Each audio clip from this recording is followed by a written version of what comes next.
इस वक्त की सबसे बड़ी खबर दर्शकों को हम बता दें, कांग्रेस साफ तौर पर बढ़त लेती हुई नजर आ रही है। हालांकि बीजेपी भी बहुत पीछे है नहीं। छत्तीसगढ़ में कांटे की टक्कर साफ साफ नजर आ रही है। कांग्रेस को यहां पर बढ़त। आलोक शर्मा जी खुश होंगे बहुत अभी आप। बिल्कुल, मैं समझता हूं कि अगर सी वोटर हमें बढ़त दिखा रहा है और 16%, 15% का अभी भी अन्य को दिखा रहा है, हम 2/3 बहुमत के साथ सरकार बना रहे हैं। इसमें कहीं कोई संशय नहीं है। आप 3 तारीख तक का इंतजार कीजिए। हम छत्तीसगढ़ की जनता का धन्यवाद करते हैं। कांग्रेस की सरकार बनने जा रही है। अच्छा, एक बात मैं आपको यहां पर बता दूं आलोक जी, ये जो वोट प्रतिशत के लिहाज से अगर इस सर्वे को हम देखें तो आपका वोट प्रतिशत लगभग वही नजर आ रहा है पिछली बार की तरह। 43% पर आप लोग टिके हुए हैं। लेकिन बीजेपी ने यहां पर बढ़त बनाई। 33% पिछली बार उन्हें वोट मिला था और इस बार 41% के आसपास इस सर्वे के मुताबिक वो नजर आ रहे हैं। देखिए, 4% का अगर मध्य रीजन में वोट गैप अभी भी है 40 और 44 का। अखिलेश जी, हम और आप भी बहुत दिन से चर्चा कर रहे हैं। 4% के वोट गैप के बाद क्लीन स्वीप हो जाता है। 4% का वोट गैप कम नहीं होता है। तो मुझे लगता है कि 2/3 बहुमत के साथ सरकार बनेगी, इसमें कहीं कोई दो राय नहीं है।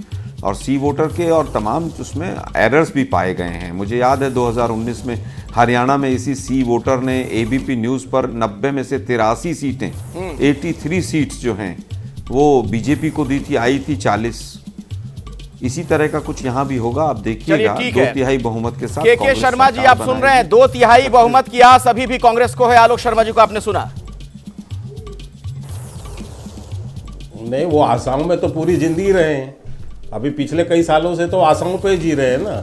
लेकिन हो क्या रहा है, ज़मीनी हकीकत अलग है। ज़मीनी हकीकत में मैंने पहले ही कहा अखिलेश जी कि यदि वहाँ पर ये ट्रेंड है कि भारतीय जनता पार्टी अपनी 3 गुना बढ़त कर रही है पिछले से बार से, तो ये बढ़त ऐसी नहीं है कि ये जाकर यदि दुर्ग में यदि सरगुजा में कोई एंटी इनकम्बेंसी है तो बस्तर में नहीं होगा, बस्तर में है तो दुर्ग में नहीं होगा, दुर्ग में है तो बिलासपुर में नहीं होगा।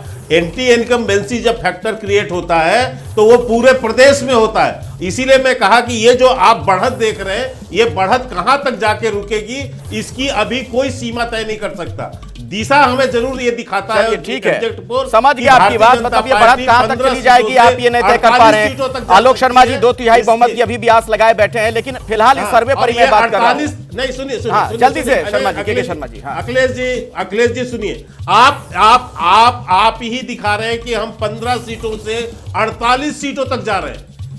तो 45 का ही तो बहुमत ऊपर वाला नंबर चूज कर लिया। 36 भी है वैसे। यही ट्रेंड क्रिएट हो रहा है। 36 से 48 है, 36 से 48। खैर, इस पर आगे हम बात करेंगे।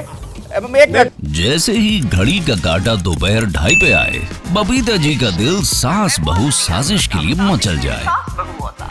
और ये है इनकी बहू, पूरे दिन ऑफिस की टेंशन हो जाए गॉन जब ये करें अपना फेवरेट शो फ्री टाइम पे ऑन।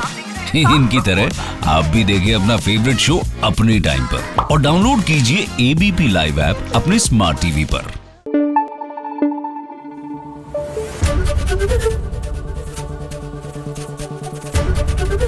एबीपी न्यूज आपको रखे आगे।